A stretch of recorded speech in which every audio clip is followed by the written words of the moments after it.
আর supreme কোর্টের রায় প্রায় 26,000 চাকরি বাতিল। আর এই রায়ের প্রেক্ষিতে এবার সোশ্যাল মিডিয়ায় পোস্ট করলেন দেবাংশু ভট্টাচার্য।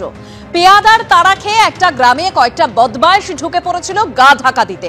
অত লোকের মাঝে ওদের খুঁজি কিভাবে, আর খুঁজেই যদি না পাই তবে গর্দান নেব কিভাবে? শেষমেশ সিদ্ধান্ত হলো গোটা গ্রামে আগুন লাগানো হোক, ভিতরে লুকিয়ে থাকা বদমাইশগুলো নিশ্চয়ই মারা পড়বে। দেবাংশুর পোস্টের পাল্টা জবাব দিয়েছেন সিপিএম নেতা কলতান দাশগুপ্ত।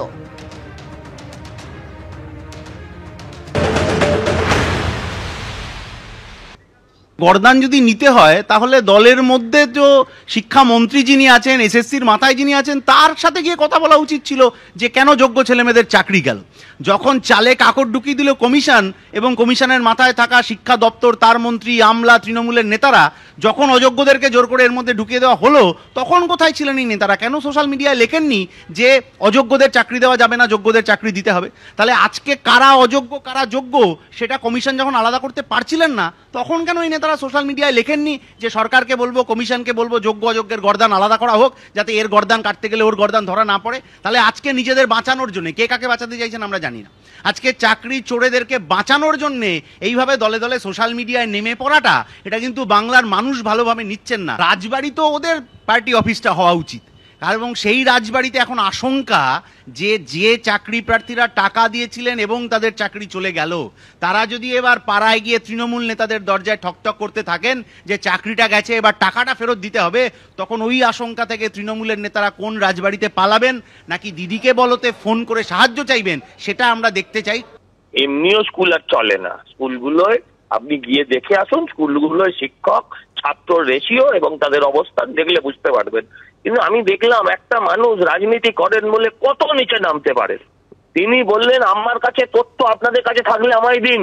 আরে চুরি করলে তুমি, ওএমআর পোড়ালে তুমি, ওএমআর এর কপি বার করলো সিবিআই, এখন তুমি বলছো আমি কিছু জানি না?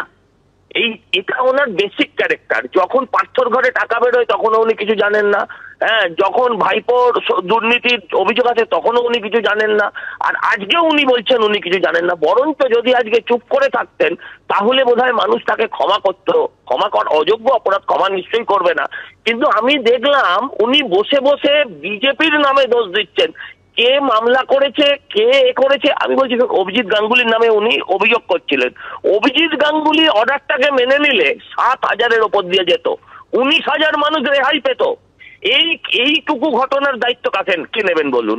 অভিজিৎ গঙ্গোপাধ্যায় 7,000 চাকরি থেকে বহিষ্কারের সুপারিশ করেছিলেন, আজকে সেটা 26,000 হয়ে গিয়েছে।